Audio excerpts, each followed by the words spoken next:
क्रांतिकारी नमो बुधाय, जय भीम, जय भारत, जय संविधान। मैं रमन और आप देख रहे हैं आध्यात्मिक पावर। दोस्तों, कल यानी 28 नवंबर 2025 को महात्मा ज्योतिबा राव फुले का परिनिर्वाण दिवस था।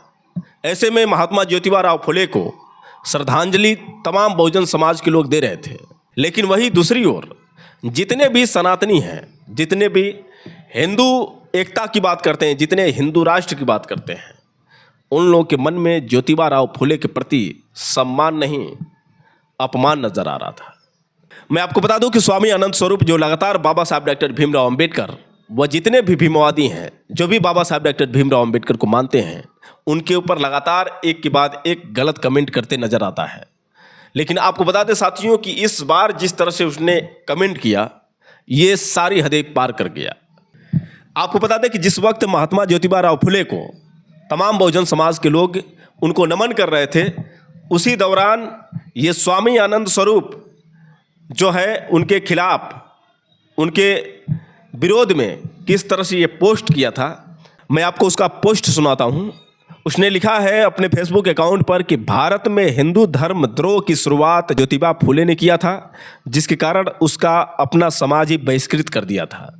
फिर उसका सम्मान क्या करना, जो राम का नहीं वो किसी काम का नहीं, ज्योतिबा फुले मुर्दाबाद।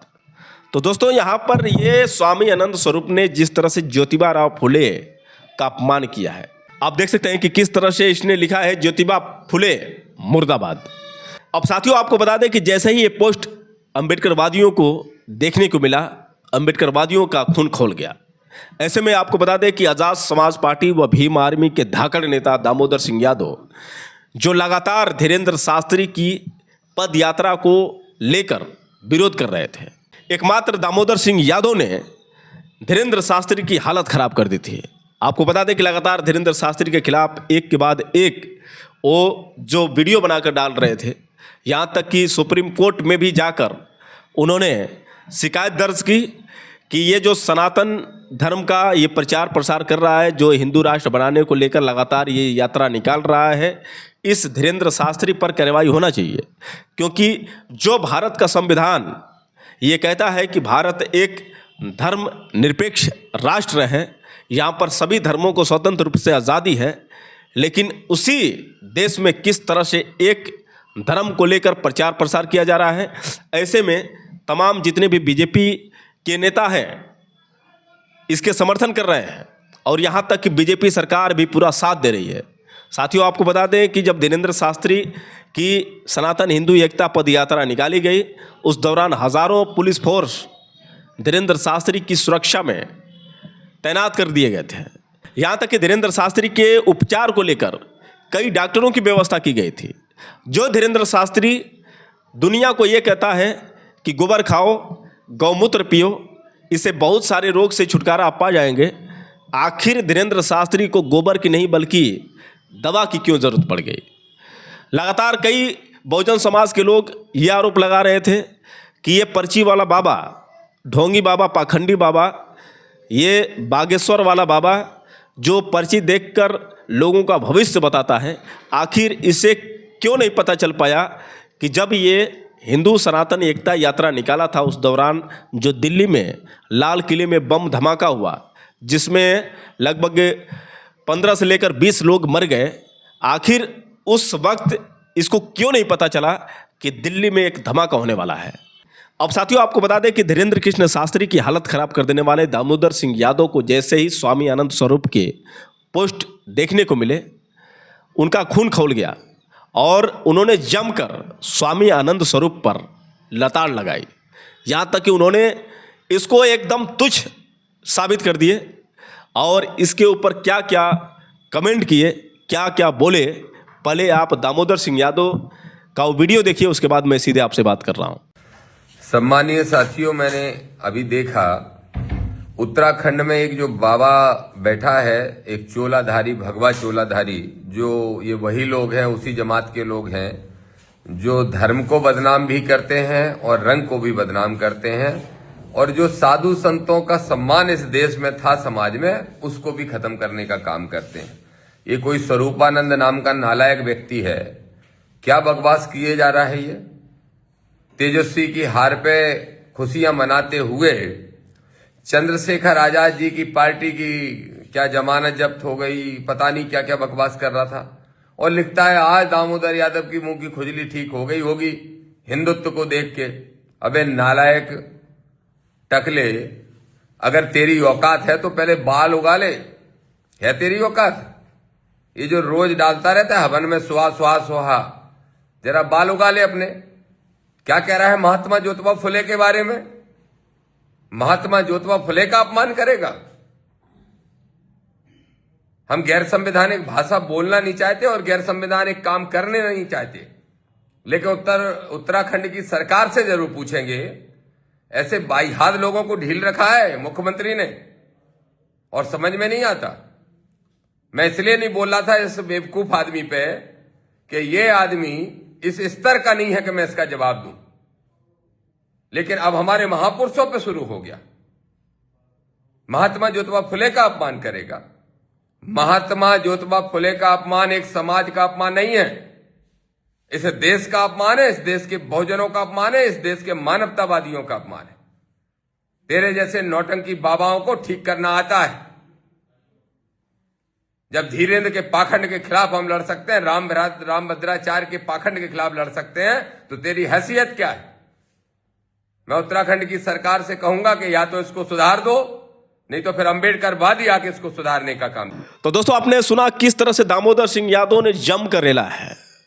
दामोदर सिंह यादव ने यहां तक कि इसको ये भी बोल दिया कि अगर तेरे अंदर वो शक्ति है, तू हवन करता है, तो हवन करके अपने बाल उगा दे तो मैं जानूं। यहां तक कि दामोदर सिंह यादव ने यह भी कह दिया कि धीरेन्द्र कृष्ण शास्त्री और भद्राचार्य को यदि मैं नहीं छोड़ता हूं तो तेरी क्या औकात है। तो कुल मिलाकर साथियों अब यहां से आप अंदाजा लगा सकते हैं कि ये स्वामी आनंद स्वरूप किस प्रकार का आदमी है और किस तरह से ये लगातार बहुजन महापुरुषों के ऊपर एक के बाद एक गलत कमेंट करता रहता है, लेकिन इसके बावजूद भी बीजेपी सरकार इस पर कोई एक्शन नहीं लेती है। तो इसका मतलब साफ है कि बीजेपी संरक्षण दे रही है और ऐसे लोग जो है लगातार संविधान विरोधी बातें करते हैं, बाबा साहब डॉक्टर भीमराव अंबेडकर का अपमान करते हैं, बाबा साहब डॉक्टर भीमराव अंबेडकर के लिखित संविधान पर सवाल खड़ा करते हैं और कई बार ये बाबा साहब डॉक्टर भीमराव अंबेडकर व जितने भी बहुजन समाज के लोग हैं जो भी बाबा साहब डॉक्टर भीमराव अंबेडकर को अपना भगवान मानते हैं, उनको भी गंदी गंदी गाली देता रहता है। वैसे इस स्वामी आनंद स्वरूप का एक और उस्ताद जो अनिल मिश्रा, जैसा कि आप जानते हैं कि लगातार अनिल मिश्रा बाबा साहब डॉक्टर भीमराव अंबेडकर के खिलाफ कुछ न कुछ कमेंट करता नजर आता है। यहाँ तक कि वो कहता है कि हम अंबेडकरवाद को ख़त्म कर देंगे, हम बाबा साहब डॉक्टर भीमराव अंबेडकर का जो नामो निशान है ख़त्म कर देंगे। मैं आपको बता दूं साथियों कि दामोदर सिंह यादव जो ग्वालियर हाई कोर्ट में बाबा साहब डॉक्टर भीमराव अंबेडकर की जो मूर्ति लगने वाली थी और यही अनिल मिश्रा ने बाबा साहब डॉक्टर भीमराव अंबेडकर की मूर्ति नहीं लगने दी और उसके बाद ये लगातार जिस तरह से बाबा साहब डॉक्टर भीमराव अंबेडकर के विरोध में आवाज़ उठा रहा है और इसके साथ कुछ और मनुवादी पिल्ले जो हैं इसका साथ दे रहे हैं। यहाँ तक कि मध्य प्रदेश सरकार जो भाजपा सरकार है, मोहन यादव जो अनिल मिश्रा को संरक्षण दे रहे हैं, इस पर भी दामोदर सिंह यादव ने आवाज़ उठाई और उनकी क्या मांगे हैं। दामोदर सिंह यादव ने लिखित रूप से जो मांग की, आखिर उन्होंने क्या मांग की थी, पहले आप उनकी मांग सुनिए, उसके बाद हम सीधे आपसे बात कर रहे हैं। श्री मोहन यादव जी, मुख्यमंत्री मध्य प्रदेश शासन, विषय अंधविश्वास, पाखंड, जातंकवादी घटनाओं एवं ओबीसी आरक्षण के संबंध में उपरोक्त विषय में लेख है कि विगत कुछ महीनों से मध्य प्रदेश में जहां एक तरफ क्या करो आराम से खड़े, जहां एक तरफ जातिवादी घटनाओं की गंभीरता और क्रूरता बढ़ी है, वहीं दूसरी ओर धीरेन्द्र शास्त्री सहित अनेक तथा कथित कथावाचकों ने अंधविश्वास फैलाने की सारी सीमाएं लांघ दी हैं। जातिगत घटनाओं के रूप में भिंड, अटेर, कटनी, टीकमगढ़, छतरपुर में हुई घटनाओं ने यह सिद्ध कर दिया है कि कुछ लोग बाबा साहब डॉक्टर भीमराव अंबेडकर द्वारा लिखित भारतीय संविधान को मिटाकर मनोविधान लागू करना चाहते हैं। इसी क्रम में धीरेन्द्र शास्त्री सहित कुछ तथाकथित धर्म के ठेकेदारों ने भी संविधान खत्म करने के उद्देश्य से भारत की पंथ निरपेक्षता को समाप्त करने, भारत को हिंदू राष्ट्र बनाने की मुहिम छेड़ रखी है। मुख्यमंत्री जी, इन सारे घटनाक्रमों से प्रतीत होता है कि आपकी सरकार ने सांप्रदायिकता फैलाने वालों, जातिवाद को बढ़ाने वालों, आरक्षण को खत्म करने की सोच रखने वालों और मनोविधान को, भारत का संविधान बनाने वालों का ख्वाब देखने वालों को हौसले बढ़ाने का काम किया है। निश्चित रूप से आपकी सरकार का अगर इन लोगों को प्रोत्साहन और संरक्षण नहीं है तो रोज संविधान की धज्जियां मध्य प्रदेश में कैसे उड़ाई जा रही है, इसका मोहन यादव जी को जवाब देना चाहिए। हम सभी दलित पिछड़ा समाज संगठन के साथी, सैकड़ों साथी संविधानवादी आज आपको ज्ञापन के साथ साथ भारतीय संविधान की प्रति भेजकर याद दिलाना चाहते हैं कि आप इसी संविधान की शपथ लेकर मुख्यमंत्री बने, जिसकी रक्षा करना आपका पहला कर्तव्य है। आपसे इस ज्ञापन के माध्यम से निम्न मांगे हम करते हैं, मांगे और बता देते हैं। पहली मांग बताना, जो मांग सही लगे उस पर जोर की ताली बजाना, ठीक नहीं लगे तो मत बजाना। पहली मांग, धीरेन्द्र शास्त्री की गैर संवैधानिक यात्राओं पर रोक लगाई जाए और अंधविश्वास फैलाने से रोका जाए। सहमत हो? दूसरी मांग, ऐसे कथावाचकों की कथाएं भी बैन की जाए जो व्यास गद्दी का दुरुपयोग करके सांप्रदायिकता एवं जातिवाद फैलाने का काम कर रहे हैं। ठीक है। तीसरी मांग, सिविल जज की परीक्षाएं माननीय उच्च न्यायालय की बजाय एमपीपीएससी द्वारा व्यवहारिक नियमों के साथ कराई जाएं। इस पर भी सहमत हो गया?